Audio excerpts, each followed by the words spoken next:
আসসালামু আলাইকুম, welcome back to my channel আরবি মিনি কুকিং। নিত্য নতুন প্রতিদিনের মতো আবারও হাজির হলাম মজাদার একটি রেসিপি নিয়ে। শীত মানেই তো পিঠাপুলির ধুম। আজকে তৈরি করে দেখাবো দুধ চিতই পিঠার রেসিপি। তাহলে চলুন পুরো প্রস্তুত প্রণালীটা দেখা যাক। আমি প্রথমেই একটি বাটিতে নিয়েছি 2 কাপ পরিমাণ শুকনো চালের গুড়, দিয়ে দিলাম পরিমাণ মতো পানি, দিয়ে দেবো স্বাদ মতো লবণ, দিয়ে ভালো করে মিক্স করে আধা ঘন্টার মতো রেখে দেবো ঢাকনা দিয়ে ঢেকে।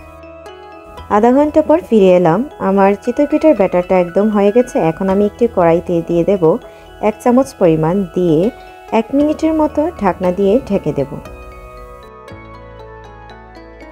এখন আমি তুলে দেখাবো পিঠাটার কি অবস্থা। দেখুন কতটা সুন্দর হয়েছে, ছিদ্র ছিদ্র কতটা সফট। এভাবেই আমি সবগুলো চিতই পিঠা তৈরি করে নিয়েছি।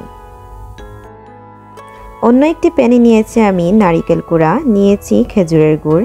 এটা ভালো করে মিক্স করে নেব। দিয়ে দেব 2 চামচ পরিমাণ দুধ, দিয়ে মিক্স করে এখন আমি অন্য একটা প্যানে নিয়েছি 1 লিটার পরিমাণ লিকুইড দুধ। এটার মধ্যে ঢেলে দেব। এটা একটু ভালো টেস্টের জন্য দিয়ে দিচ্ছি নারিকেল কুড়া, দিয়ে দিচ্ছি এলাচি, দারচিনি, দিয়ে ভালো করে মিক্স করে নেব। এটাকে ঘন করে নেব। দিয়ে দেব চিতই পিঠাগুলো একে একে সবগুলো দিয়ে দেব।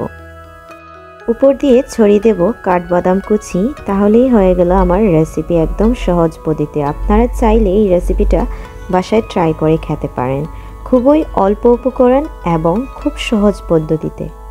যদি আমার রেসিপিটা ভালো লেগে থাকে অবশ্যই লাইক, কমেন্ট এবং শেয়ার করবেন, এবং আমার পেজটাকে ফলো দিয়ে রাখবেন। নেক্সট ভিডিও দেখার আমন্ত্রণ রইল। আজকের মতো এখানেই বিদায় নিলাম। আল্লাহ হাফেজ।